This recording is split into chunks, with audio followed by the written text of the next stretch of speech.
Las rebeliones por venir en Cuba podrían tornarse cada vez más violentas. ¿Cómo están, amigos? Bienvenidos a Noticias Importantes. Esperamos sus opiniones en los comentarios. Comenzamos. En medio de la crisis económica, ¿puede el régimen mantener los operativos militares y policiales a diario? Interroga el Observatorio Cubano de Conflictos.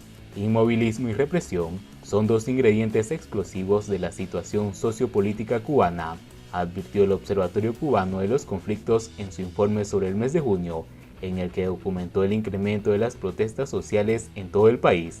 De acuerdo con el documento, la peor pesadilla del gobierno no debiera ser que tenga que enfrentar otro 11 de julio, sino que otras posibilidades, una rebelión masiva que esté dispuesta en esta ocasión a recurrir de forma parcial a acciones violentas en un contexto agravado por posible quiebre de algunas cadenas de mando militar.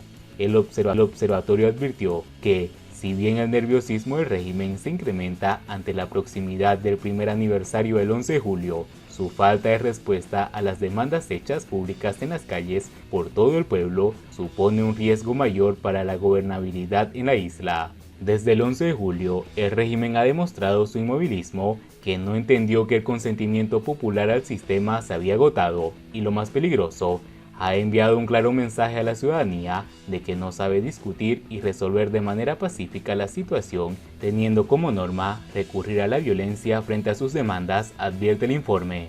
Inmovilismo y represión constituyen dos factores que pueden ser la génesis de nuevas modalidades de protesta en este conflicto entre el obsoleto sistema de gobernabilidad vigente y las necesidades mínimas de supervivencia de la población.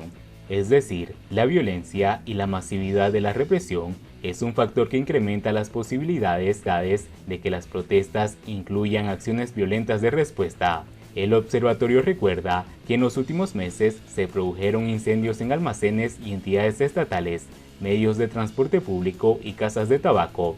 Las vidrieras de tiendas en MLC y oficinas de empresas como Etexa han sido apedradas. Los carteles con consignas antirrégimen aparecen casi a diario, todo coronado con la explosión que redujo a escombros el Hotel Saratoga de La Habana, con un saldo total de 49 víctimas mortales, un suceso que la versión oficial calificó como accidente, si bien los resultados de la investigación sobre lo ocurrido no han sido revelados. Los factores mencionados en el informe abren nuevos escenarios. ¿Cuál será la actitud de las dos instituciones que monopolizan Cuba el uso de la fuerza, que son el Ministerio de las Fuerzas Armadas, FARC, y el Ministerio del Interior, el MININT, ante una segunda ola de múltiples explosiones sociales? ¿Cómo interpretarán su mandato constitucional y obediencia debida a la cadena de mandos? Han interiorizado tanto la nueva doctrina de guerra interna contra el pueblo como un enemigo principal que van a masacrar familias en nombre de una utopía inexistente. ¿O se quebrarán las cadenas de mando? ¿Se inspirarán en manuales militares y la KGB ruso?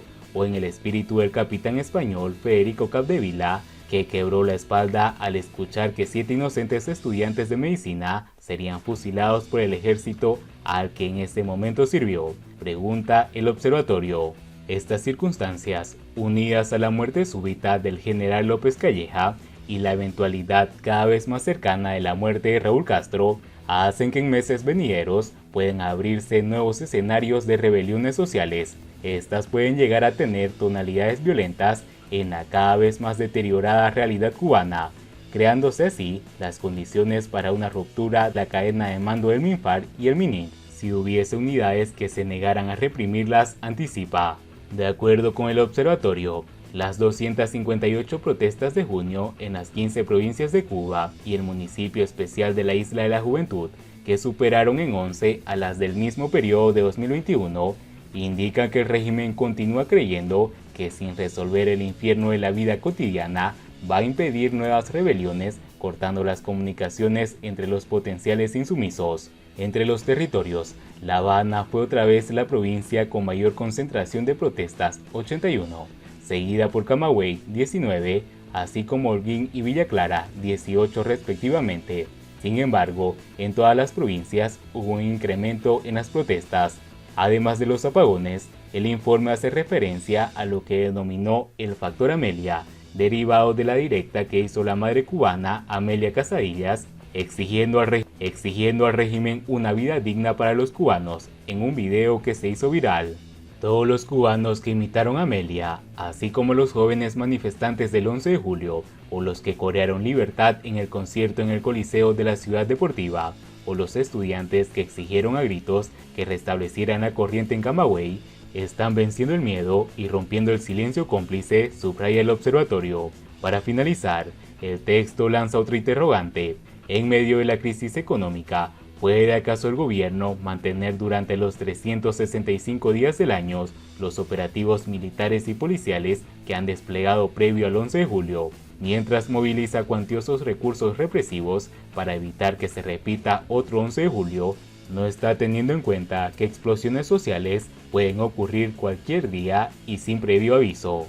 Siguiendo con las noticias, caen los envíos de petróleo de Venezuela a Cuba en junio. Otro mes de duros recibió en junio unos 66.400 barriles de petróleo diario, cifra que incluye los envíos de crudo, fuel oil, gasoil, gasolina de su aliado de Venezuela, en un mes en el que la reanudación de los envíos a Europa de Caracas impulsaron las exportaciones y casi 2/3 de las cargas totales fueron a parar a Asia. Esa cantidad es algo menor que los 70.000 barriles de petróleo diario de envío promedio de abril. En mayo no se divulgaron las cifras precisas, aunque los cargamentos continuaron. La disminución de los despachos de combustible en los últimos meses coinciden precisamente con la peor temporada de apagones que hayan sufrido desde verano de 2021 los cubanos. No obstante, las autoridades achacan los cortes de energía al deterioro de las termoeléctricas, averías de última hora y al embargo de Estados Unidos.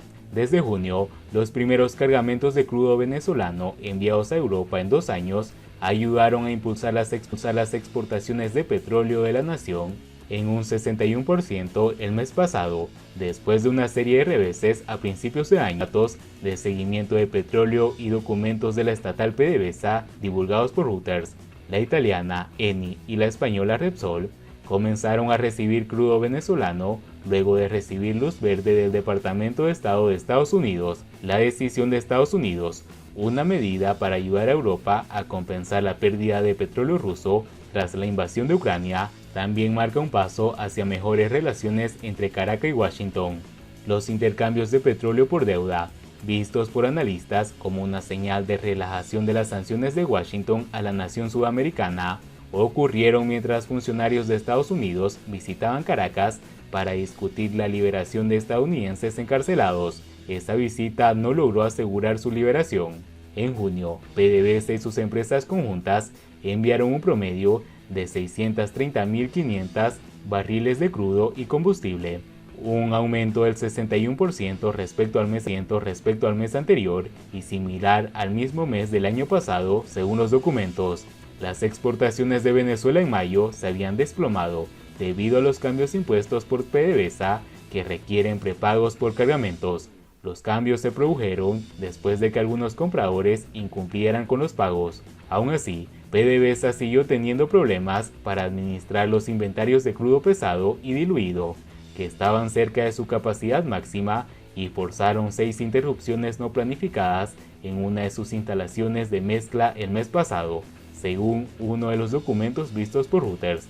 El secretario general de la OPEP, Mohamed Barkindo, dijo el día martes que permitir que los suministros adicionales de Irán y Venezuela fluyan a los mercados podría aliviar la escasez mundial de suministros.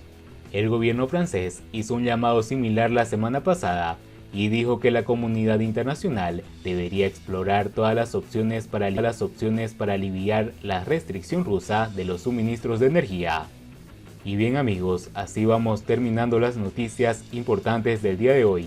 Por favor, nos ayudarían mucho compartiendo las noticias y así poder informar a muchas más personas de la verdadera realidad en Cuba. Patria y vida mis hermanos, nos vemos en el siguiente